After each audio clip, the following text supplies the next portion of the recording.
Anda berada, kembali lagi nih bersama kita di konten Ngopo, Ngobrol di Podcast. Akhir-akhir ini banyak sekali teman-teman yang bertanya secara virtual lewat media sosial tentang kegelisahannya yang mungkin saat ini belum bisa merayakan Ekaristi. Ada kerinduan dari hati teman-teman. Nah, hari ini kita pengen menjawab itu, pengen ngobrol, pengen juga ngasih peneguhan ke teman-teman. Gak nyangka kalau pandemi COVID-19 sudah membuat kita terbatas dalam banyak hal termasuk beribadah. Nah, apalagi sebentar lagi kita akan menyambut Natal ya, kelahiran Sang Juru Selamat. Nah, saat ini telah bergabung bersama kita secara virtual Pastor Riston Situmorang OSC, salah satu pastor yang ahli di bidang liturgi. Sebelumnya terima kasih Pastor sudah berkenan menyempatkan waktu dan semoga sehat selalu. Pastor, mungkin langsung saja ya beberapa pertanyaan yang bisa dijawab untuk teman-teman di rumah. Pertama, sebenarnya di mana sih Pastor posisi dari perayaan Ekaristi dalam hidup beriman orang Katolik? Khususnya di tengah pandemi nih, karena kan kita sama-sama tahu ya, pandemi memberikan banyak keterbatasan. Mulai dari usia, kesehatan, sampai juga dengan kapasitas gereja sendiri yang sangat terbatas. Nah, kalau dari sisi liturgi bagaimana Pastor penjelasannya? Kita tahu sejak mewabahnya COVID-19 hampir ke seluruh dunia, maka perayaan Ekaristi sekarang dihayati dengan bentuk dan cara yang berbeda tentu saja. Ada banyak keterbatasan dan kita tahu kita tidak bisa lagi ideal seperti semula. Tapi sekali lagi saya mau mengatakan jangan menyerah dengan situasi, jangan mau menyerah dengan keadaan yang terbatas ini. Kita lihat bahwa perayaan Ekaristi tetap menjadi puncak dan sumber kehidupan umat beriman. Oleh karena itu, dengan segala keterbatasan, mari menghayati perayaan Ekaristi dengan cara dan bentuk yang baru. Bagi umat beriman yang tentu saja dapat menghadiri secara offline, tentu saja perayaan Ekaristi kali ini dengan suasana yang berbeda, tapi harus menghayati juga bahwa perayaan Ekaristi adalah puncak dan sumber kehidupan kita bersama. Baik Pastor, terima kasih atas jawabannya. Nah, pertanyaan kedua, hari ini masih ada aja Pastor yang merasa nggak afdol nih kalau nggak komuni. Karena kan kita sama-sama tahu hari ini ada pandemi ya Pastor. Nggak apa-apakah kalau misalnya umat di rumah tidak bisa komuni? Nah, sebetulnya karena situasi yang baru ini, maka ada banyak, tadi saya sudah mengatakan ada banyak keterbatasan. Nah, maka dalam perayaan Ekaristi kita harus melihat ada 3 dimensi bagaimana mengikuti misa secara baru ini, secara online. Dimensi yang pertama itu adalah dimensi sakramental. Nah, dimensi sakramental menekankan pentingnya sakramen dalam misa ini. Maka mau tidak mau, itu yang seperti yang kita alami sebelum COVID ini, bahwa umat, puncaknya itu umat menyambut komuni. Jadi menyantap tubuh Kristus secara langsung. Nah, sekarang ini tidak memungkinkan, maka ada dimensi yang lain. Itu yang kita sebut dengan dimensi spiritual. Kalau Anda pernah mendengar istilah komuni batin, nah di sini dikatakan bahwa komuni batin itu dimungkinkan kalau dimensi sakramental tidak bisa tercapai, tidak bisa dilakukan. Nah, ada satu dimensi yang lain, yaitu dimensi komunal. Nah, dimensi komunal ini juga kita alami pada saat kita merayakan atau mengikuti Ekaristi idealnya ya, seperti semula sebelum COVID. Hanya sekali lagi dimensi komunal ini bisa berubah karena kita mengikuti misa bukan lagi langsung tetapi dari rumah masing-masing.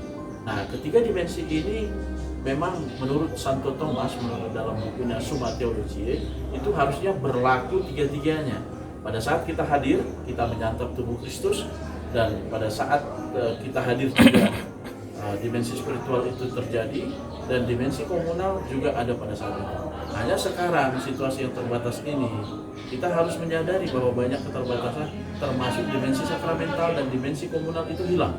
Satu-satunya dimensi yang bisa kita lakukan pada perayaan Ekaristi kali ini hanya dimensi spiritual.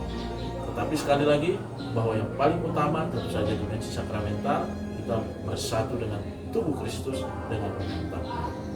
Akan tetapi lihatlah bahwa meskipun dimensi spiritual ini terjadi, kita mungkin harus mulai mencoba merasakan bahwa penghayatan ini dapat dilakukan meskipun hanya satu dimensi saja. Kemudian untuk mereka yang karena keterbatasan tidak bisa merayakan Ekaristi secara langsung, mungkinkah Pastor untuk menghayati Ekaristi dari rumah? Dan mungkin Pastor punya tips-tips tertentu bagaimana cara menghayatinya, Pastor? Nah, maka cara penghayatannya, karena ini kan banyak umat mengikuti misa dari rumah. Secara prinsipil, semua tata cara dan penghayatan batin sedapat mungkin itu sama seperti kalau kita mengikuti misa secara offline. Maka misalnya ciptakanlah suasana di rumah seperti seolah-olah, tanda kutip, seolah-olah di gereja. Anda misalnya menyiapkan persiapan tentu saja dengan meja yang baik, ada lilin di sana, ada salib, dengan pakaian yang pantas pula, dengan sikap tubuh dan tata gerak yang kalau bisa sama, karena nanti ini membantu kita untuk menghayatinya. Walaupun kita di rumah, tapi kita menciptakan suasana seperti di gereja. Nah, ini mungkin tips yang baik ya untuk kita, karena ada banyak kendala. Misalnya kalau nanti di tengah jalan, di tengah misa misalnya haus nih, emang kita bisa langsung minum sebetulnya. Tapi karena kita menyadari bahwa ini suasana misa misalnya, nah maka kita berupaya untuk menghayati dengan sangat baik di sana. Nah, komuni batin itu menjadi sesuatu yang sangat berguna, sangat membantu kita untuk menghayati Kristus walaupun tidak langsung menyantapnya. Oke, yang terakhir nih Pastor ya. Sebentar lagi kita akan menyambut Natal. Boleh kasih pesan atau peneguhan mungkin kepada para umat yang pada malam Natal nanti atau pada hari raya Natal tidak bisa berekaristi secara langsung di gereja. Nah, pesan saya untuk semua umat yang merayakan Natal di rumah masing-masing, jangan berkecil hati. Tidak perlu harus memaksa diri ke gereja. Kalau Anda misalnya hanya merayakan Natal di rumah, ingatlah bahwa Yesus aja, kita tahu dalam peristiwa Natal, Yesus lahir di mana? Yesus lahir di tempat yang hina. Lihatlah bahwa ini juga momen yang baik sekali, momen sakral sekali. Di tengah keluarga, Yesus lahir. Di tengah keluarga Anda, Yesus sungguh lahir. Bisakah Anda menciptakan suasana itu? Mungkin pengalaman ini menjadi pengalaman yang sangat berharga barangkali. Anda semua sekeluarga merayakan Natal, merayakan kelahiran Kristus di tengah keluarga Anda sendiri. Ini menjadi tanda yang sangat baik sekali.